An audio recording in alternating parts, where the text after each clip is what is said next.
పెళ్ళైనా పండగైనా వేడుక ఏదైనా పట్టు చీరల ప్రత్యేక వేదిక వారాహి సిల్క్స్. నమస్తే, వెల్కమ్ టు సుమన్ టీవీ. నేను పద్మిని. ప్రస్తుతంతో పాటు ప్రముఖ ఆధ్యాత్మికవేత్త, tarot card reader, astrologer, vedic nutritionist, అలాగే cancer life coach Vanaja Ramashetti గారు మనతో పాటు ఉన్నారు. మాట్లాడదాం. మేడం నమస్తే. మేడం నమస్తే అమ్మా Padmini. Thank you so very much for your time. Most welcome. శ్రావణ మాస శుభాకాంక్షలు. మీకు కూడా మీ ఇంటికి రావడం చాలా చాలా సంతోషం ఎప్పుడూ కూడా. Same here. సో అయితే ఇవాళ మీ నుంచి మీరు టారో కార్డ్ రీడర్ చాలా బ్యూటిఫుల్ గా ప్రొడక్ట్ చేస్తూ ఉంటారు. నాకు స్వానుభవాలు కూడా ఉన్నాయి. నేను కడుపుతో ఉన్నప్పుడు టారో కార్డ్ చేయించుకున్నాను. ఎవరు పుడతారని అడిగితే బాబు పుడతారని గన్ షాట్ గా చెప్పారు, పుట్టాడు. అండ్ ప్యూర్ గా బ్లెస్సింగ్స్ ని కూడా అందించారు. నీకు మంచి బాబు పుట్టాలి, ఎందుకంటే పాప ఆల్రెడీ ఉంది కదా, బాబు పుట్టాలి అని బ్లెస్ చేశారు. ఇంకా my blessings continue for ever. Thank you so very much. So ఇంత బ్యూటిఫుల్ గా టారో కార్డ్ నుంచి మీ ప్రొడిక్షన్స్ ఉంటాయి కాబట్టి మన వాళ్ళకి ఉపయోగపడేలాగా ఈ ద్వాదశ రాశులకి సంబంధించి సపరేట్ రాశులు మనం మాట్లాడుకుందాం. ఆ రాశుల వాళ్ళకి లక్ష్మీ అనుగ్రహం ఎలా కలుగుతుంది, ఏం చెయ్యాలి, what is that one quality ఖచ్చితంగా వాళ్ళు మార్చుకోవాలి వాళ్ళ జీవితంలో. ఇప్పుడు మేషరాశి వాళ్ళు ఉన్నారు, ఏం మార్చుకోవాలి, ఏం చెయ్యాలి లక్ష్మీ అనుగ్రహం కోసం. ఇట్లా 12 రాశుల గురించి కూడా మాట్లాడుకుందాం. తప్పకుండా మొదలు పెడదామా? మొదలు పెడదాం. అయితే మనం ఏం చేద్దాం, ఇప్పుడు ఏంటంటే చిన్న బ్రీఫ్. ఇప్పుడు ఎనర్జీస్ చూస్తున్నాం మనం. అయితే చూసినప్పుడు ఏంటంటే ఇప్పుడు మేషరాశి ఎనర్జీ కనెక్ట్ చేసినప్పుడు నా కార్డ్స్ ద్వారా ఒక ప్రెడిక్షన్ వస్తుంది. సో మేబీ అమ్మవారు మనం అలా అనుకోవాలి అనమాట. ఆ కార్డ్స్ ద్వారా ఇప్పుడు కార్డ్స్ ఎన్నో ఉన్నాయి. ఓకే, ఈ మధ్య ఒకప్పుడు ఏదో ఫ్యాన్సీగా ఉండేవి కార్డ్స్, ఇప్పుడు లక్ష్మీ అమ్మవారి కార్డ్స్ అంటే ప్యూర్ గా ఇప్పుడు ఏంటంటే మనము మన ఇంటెన్షన్స్ ని బట్టే ఇక్కడ ఈ ఎనర్జీస్ ఇక్కడ ఉన్నాయి కదా. లక్ష్మీ కార్డ్స్ ఒకసారి చూపించండి. లక్ష్మీ అమ్మవారు, ఇలా అమ్మవారు ఉంటారు, ఇలా అమ్మవారు అలా అన్నమాట. అంటే మనం ఎప్పుడైనా ఇష్టదైవం మనకి స్టక్ అయి ఉన్నప్పుడు మనం ఏ దైవాన్ని పూజించాలి అన్నప్పుడు మనకి వచ్చేస్తుంది ఫస్ట్. ఒక్కొక్కసారి అంటే నా ఇంటెన్షన్ ఏంటి అన్నది దాన్ని బేస్ చేసుకుని నేను ఈ కార్డ్ షఫుల్ చేస్తాను. ఓకే, చేసినప్పుడు ఇప్పుడు ఫర్ ఎగ్జాంపుల్ నేను ఈ కార్డ్స్ అన్ని షఫుల్ చేసేసాను. ఓకే, సో ఇప్పుడు నీకు చూడాలనుకో, నీకు ఏదైనా ఒక కార్డ్, నీకు ఫర్ ఎగ్జాంపుల్ ఇప్పుడు నీ ఎనర్జీస్ ఏంటి అని చూస్తే గనక చూద్దాం ఒకసారి. నీకు నేను ఏ డైరెక్షన్ ఇవ్వాలి అంటే గనక అనే చెప్తాయి. నీకు ఇచ్చే ఒకటే డైరెక్షన్. ప్రాబబ్లీ ఏదన్నా ఒక బ్లాకేజెస్ అవుతున్నాయి ప్రస్తుతానికి నీ లైఫ్ లో, సమ్ ఆబ్స్టికల్స్. ఓకే, ఆ ఆబ్స్టికల్స్ కాబట్టి నీకు వచ్చిన కార్డు విఘ్నేశ్వరుడు, నా ఇష్ట దైవం, ఆరాధ్య దైవం.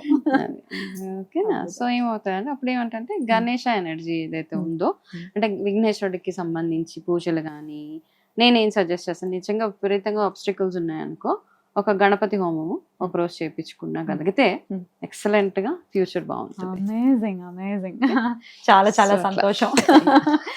సో మరి ఇప్పుడు రాశుల గురించి మాట్లాడేస్తాం. ధనుసు రాశి వీరికి ఎలా ఉండబోతోందండి శ్రావణ మాసం నుంచి కూడా? తప్పకుండా అమ్మా. సో ధనుసు రాశి వాళ్ళకి మనకి వచ్చిన ధనుసు రాశి వాళ్ళు ఫస్ట్ చేయాల్సింది ఏంటంటే, ఎవరైతే ఇవన్నీ ఫాలో అవుతారో, ఎవరైతే బిలీవ్ చేస్తారో మీరు ఫస్ట్ చేయాల్సింది ఏంటంటే, మీరు అంటే ప్రతి ఒక్కరు ఒక్కొక్క సిటీలోనో ఒక కంట్రీలోనో ఎక్కడో సెటిల్ అయి ఉంటారు కదా. మీరు చేయాల్సింది ఫస్ట్ థింగ్, మీ గ్రామ దేవత ఆరాధన ఫస్ట్ చేయండి.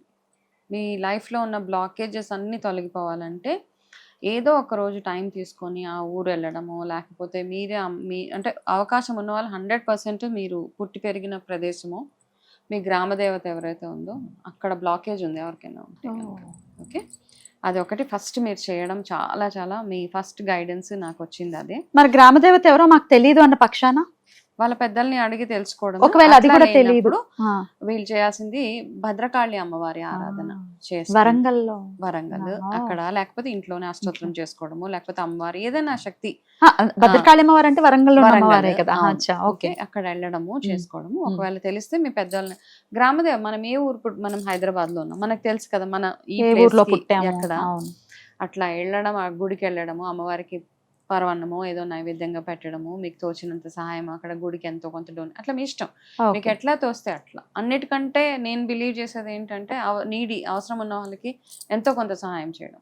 ఓకే, అమ్మవారి పేరు మీద అట్లా చేయగలిగితే మీకున్న బ్లాకేజెస్ ఏవైతే ఉన్నాయో అవి వెళ్ళిపోతాయి. అండ్ ధనుసు రాశి మెయిన్గా మాట్లాడుకోవాలి అంటే గనక, మీరు ఏదైనా ఒక క్వాలిటీని నుంచి ఓవర్కమ్ అవ్వాలి అనుకుంటే, ఒకటి ఓవర్ కాన్ఫిడెన్స్.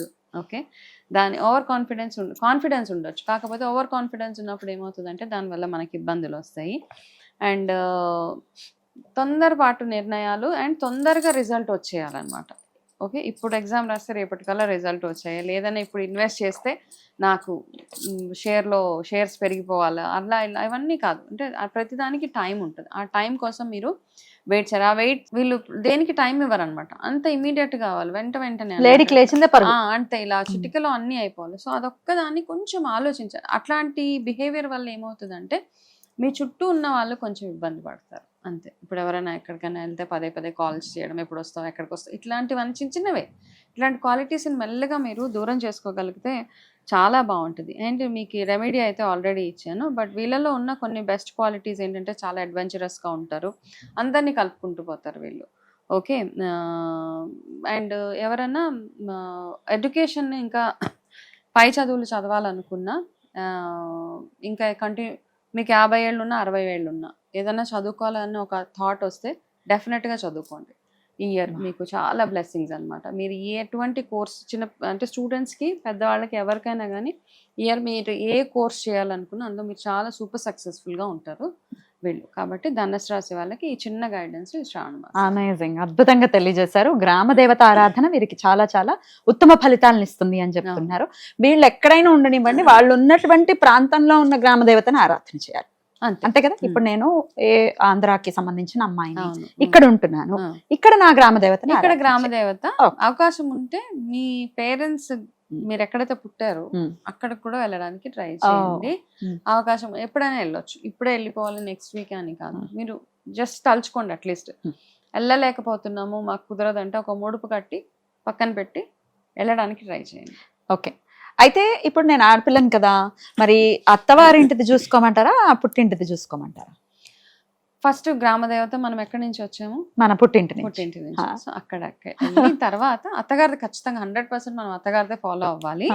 కాకపోతే చాలా బ్లాకేజెస్ ఉన్నాయి, అత్తగారికి చేసేసారు అయినా కానీ ఏదో బ్లాకేజెస్ వస్తున్నాయి అన్నప్పుడు అమ్మగారి అక్కడ కూడా వెళ్ళి రావచ్చు, మనకేం తప్పు లేదు. అట్లా తెలవనప్పుడు మనం ఏ దుర్గా అమ్మవారి ఆరాధన, భద్రకాళి దేవి ఆరాధన చేస్తే ఎక్సలెంట్ గా ఉంటది as per the cards. Okay, ముడుపు అనేసారు కాబట్టి ఒకసారి చెప్పండి ఎలా కట్టేసుకోవాలి. ముడుపు మనం తలుచుకొని అమ్మ నేను అదే మీ మనసులో ఉన్న కోరు, లేకపోతే బ్లాకేజెస్. బేసిక్ ఏంటంటే మనం బ్లాకేజెస్ చూస్తున్నాం ధనుసు రాశి ప్రస్తుతానికి. పసుపు బట్ట తీసుకోవడము, చక్కగా కొత్త వైట్ క్లాత్ తీసుకొని అది పసుపు నీళ్ళల్లో ముంచి ముందు రోజు స్నానం చేసుకొని, ఫస్ట్ ఇంపార్టెంట్ చక్కగా స్నానం చేసుకొని కొత్త పసుపు రంగు తెల్లటి వస్త్రం తీసుకొని అది పసుపు నీళ్ళల్లో ముంచి ఆరబెట్టేసింది. అది ఎండిపోయిన తర్వాత మీరు అందులో కొంచెము పసుపు, కుంకుమ, కొంచెం అక్షంతలు, ఖర్జూరం, పసుపు కొమ్ములు ఇవన్నీ వేసి ఎంతో కొంత డబ్బులు దక్షిణ 101, 1001 మీ ఇష్టం, అవన్నీ చక్కగా అమ్మవారిని తలుచుకుంటూ బొడుపు కట్టేసి మీ మనసులో ఉన్న కోరికని చెప్పి అక్కడ పెట్టండి. మీ పూజా స్థానంలో పెట్టి మీకు ఎప్పుడు మీరు ప్రతిరోజు ధూపదీపం ఇచ్చేటప్పుడు, పూజ చేసేటప్పుడు ధూపం చూపించండి, ముడుపు కూడా సరిపోతుంది. మీరు గుడికి వెళ్ళినప్పుడు అక్కడ ఇచ్చేయడం అంతే, హుండీలో ఇచ్చేయడం పూజారి గారికి సరిపోయింది. అద్భుతం, చాలా చక్కగా తెలియజేశారండి. డే టు డే లైఫ్ లో మరి వీళ్ళు ఖచ్చితంగా పాటించాల్సినటువంటి నియమాలు ఏంటో కూడా చెప్పేసాయి. తప్పకుండా అమ్మ. ఫస్ట్ ఆఫ్ ఆల్ ప్రతి రాశి వాళ్ళు చేయాల్సింది ఏంటంటే ఇంటిని లక్ష్మీ అమ్మవారికి చాలా ఇష్టమైంది ఏంటి, క్లెన్లీనెస్. ఓకే, క్లెన్లీనెస్ ఉండాలి. ఆడవాళ్ళు అయితే భర్తని మర్యాద పూర్వకంగా చూసుకోవాలి, మగవాళ్ళు అయితే భార్యని ఏడ్పించకుండా చూసుకోవాలి. వీళ్ళకి ఇదే అడ్వైస్ అన్నమాట. అంతే. అయితే పూజలు చేసినా చేయకపోయినా ఒక్క వస్తువు ఒకటి చెప్పండి మేడం, ఇది మాత్రం ఇంట్లో ఖచ్చితంగా ఉండాలి అనేది ఏదైనా ఉంటుందా? మనం పూజ చేసినా చేయకపోయినా ప్రతి హిందూ ఇంట్లో ఉండవలసిన కొన్ని వస్తువులు ఉంటాయి, లక్ష్మీప్రదం అనమాట. నేను మొన్న ఎవరింటికి వెళ్ళినప్పుడు కొంచెం పాలు ఉన్నాయంటే మేము తెచ్చుకోమండి అని అన్నారు. మేము తాగం పాలు, తెచ్చుకోము, పెరుగు లేదు, బయట నుంచి కొనుక్కొచ్చుకుంటాం. సో ఇవన్నీ కాదు, మన ఇంట్లో ఖచ్చితంగా ఉండవలసింది లక్ష్మీ కటాక్షం కోసము పసుపు, కుంకుమ, పాలు, పెరుగు, నెయ్యి, ఈ 5 వస్తువులు మాత్రం ఎప్పుడు ఉండాల్సిందే ఇంట్లో. మన ఫ్రిడ్జ్ లో ఉంచుతారా ఎట్లా ఉంచుతారో ఇవి మాత్రం ఖచ్చితంగా ఇంట్లో ఉండాల్సింది. అండ్ బెల్లం స్పెషాలిటీ తెలుసు కదా, బెల్లంకి అంటుండదు అవును కాబట్టి బెల్లం ఈ వస్తువులు ఎప్పుడు ఇంట్లో ఉంటానే ఉండాలి. ఎవరైనా వచ్చినా రాకపోయినా పాలు మంచిదే కదా యాక్చువల్ గా. పాతకాలంలో చూడు ఎప్పుడు వెళ్ళినా ఏ టైంలో వెళ్ళినా మజ్జిగ ఇచ్చేవాళ్ళు, పాలు ఇచ్చేవాళ్ళు, పుష్కలంగా ఉంటది అనమాట. అబండెన్స్ అంటాం కదా ఇప్పుడు లాంగ్వేజ్ లో చెప్పాలంటే. ఇవి ఎప్పుడైతే ఇంట్లో ఉంటాయో ప్రతిసారి లేదు అనకూడదు. పాలు ఉన్నాయంటే ఉన్నాయి అని చెప్పుకునేలాగా ఉండాలి మనం. పాలు అయిపోయినాయి, పెరుగు అయిపోయింది, ఇట్లా కాదు. పెరుగు, పాలు, ఖచ్చితంగా బెల్లము, ఇది ఎప్పుడు ఇంట్లో ప్రతి ఒక్కరి ఇళ్లలో ఉండాలి. అండ్ గుమ్మానికి పసుపు, కుంకుమ ఉంటే లక్ష్మీ కటాక్షం. మీరు ఏం చేసినా చేయకపోయినా ఇవి మాత్రం ఎప్పుడు ఉంచుకునేలాగా చూసుకోవాలి. అద్భుతం అండి, ఇది మంచి సజెషన్ అందరికీ కూడా. చాలా అద్భుతంగా తెలియజేశారు. కృతజ్ఞతలు మేడం. నమస్తే.